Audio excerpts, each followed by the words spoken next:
2020 में पूछा गया क्वेश्चन है। क्वेश्चन क्या कहता है, क्वेश्चन को समझते हैं। कह रहा कि 10 सेंटीमीटर त्रिज्या वाले वृत्त में एक्स वाई और पी क्यू क्रमशः 12 सेंटीमीटर 16 सेंटीमीटर की लंबाई की दो समानांतर जीवाएं हैं। दो समानांतर जीवा कितना है, 12 सेंटीमीटर और 16 सेंटीमीटर का, और त्रिज्या कितना है वृत्त का, 10 सेंटीमीटर। कह रहा कि दोनों जीवाएं केंद्र के विपरीत दिशा में स्थित है। अब देखिए क्या कह रहा है कि एक वृत्त है,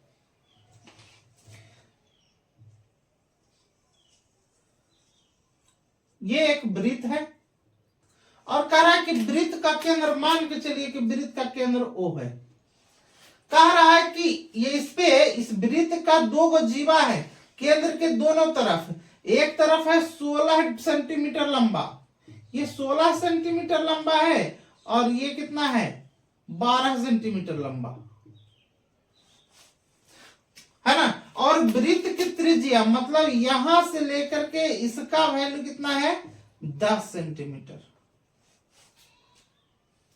तो कह रहा है कि ये जीवा, मतलब जीवा का नाम यहां पे दे रखा है कौन सा, एक्स वाई और पी क्यू, मतलब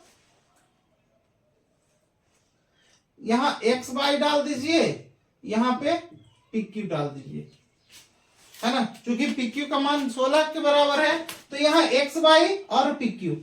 अब इसका वैल्यू कितना दे रखा है, त्रिज्या मतलब यहां से लेके यहां हो या फिर यहां से लेकर यहां हो, इसका वैल्यू किसके बराबर है, 10 सेंटीमीटर के बराबर है। अब एक चीज समझिए कि कह रहा है कि दोनों जीवा के बीच की दूरी, ये जो डिस्टेंस है, इसी को आपको ज्ञात करना है कि इसका वैल्यू क्या होगा। ठीक, अब इसमें समझने वाली बात यह है कि जब भी केंद्र से ये सीधा इस पे लंब डालेंगे जीवा पर, चाहे इस जीवा पर लंब डालें चाहे इस जीवा पर लंब डालें, वो उसको दो बराबर भागों में बांटती है। तो दो बराबर भागों में बांटती है, इसका मतलब है कि ये अगर जो 12 है तो ये 6 सेंटीमीटर हो जाएगा और ये भी 6 सेंटीमीटर हो जाएगा।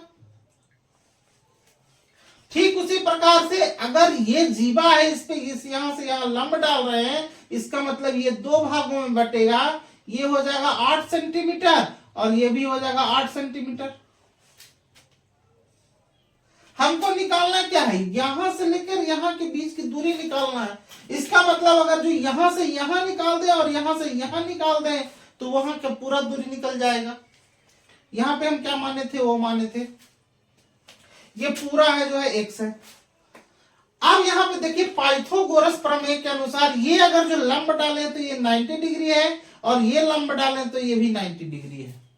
तो 90 डिग्री है, इसका मतलब है कि इसका स्क्वायर बराबर इसका स्क्वायर प्लस इसका स्क्वायर, यही ना। जैसे इसमें अगर जो इसमें लेते हैं तो ये जो है आधार का काम करेगा, ये कर्ण का काम करेगा और ये ऊंचाई का काम करेगा, है ना। उसी तरीके से ये कर्ण का काम करेगा, ये 90 डिग्री है तो ये ऊंचाई का काम करेगा और ये आधार का काम करेगा, है ना। तो ये इसको निकालेंगे तो कितना हो जाएगा, अगर जो इसको निकालेंगे तो इसका स्क्वायर मतलब 10 का स्क्वायर बराबर किसका स्क्वायर, 8 का स्क्वायर प्लस ये का स्क्वायर, x1 का स्क्वायर। तो 8 का स्क्वायर प्लस क्या, x1 का स्क्वायर। तो x1 का स्क्वायर अगर जो हम निकाल सकते हैं यहाँ पे कैसे, 10 का स्क्वायर कितना 100 और ये इस तरफ से इस तरफ चला गया तो मतलब कितना हो गया, 8 का स्क्वायर 64। अब x1 स्क्वायर का वैल्यू कितना हो जाएगा, यहाँ पे घट क्या आएगा 36, तो x1 बराबर क्या हो जाएगा √36, इसका मतलब कितना हो जाएगा 6 सेंटीमीटर, है ना। तो ये कितना हो जाएगा 6 सेंटीमीटर के बराबर हो जाएगा। अब इसी में इसका निकालेंगे तो ये जो है 8 सेंटीमीटर के बराबर होगा। इसी की तरह सिमिलर पाइथागोरस प्रमेय में हमेशा याद रखना है ट्रिपलेट होता है ना। 3 4 का ट्रिपलेट 5, 8 6 का ट्रिपलेट 10, 5 12 का ट्रिपलेट 13। ये 2 4 चीज ऐसी है वो उसको इसको ही आपको याद कर रखने की जरूरत है ताकि आपको कैलकुलेशन करना ना पड़े। यहां देखिए 6 8, देखिए 10 का ट्रिपलेट है यानी कि 10 मैक्सिमम कर्ण में आ रहा है, यानी 10 कर्ण में आ रहा है तो एक भुजा 8 और एक भुजा 6 होगा। एक भुजा 8 है तो यहाँ दूसरी भुजा कितनी आएगी, 6 आएगी। ठीक उसी तरीके से ये कर्ण है, एक भुजा अगर 6 आ रहा है तो ये भुजा कितना आएगा, 8 आएगा, ट्रिपलेट के हिसाब से। अगर जो आपको ये याद है तो इतना कैलकुलेशन करने की जरूरत नहीं है। अब क्या है कि यहां पे है ना पाइथागोरस, ये वाला जो है पाइथागोरस थ्योरम के अनुसार ये निकल के आता है।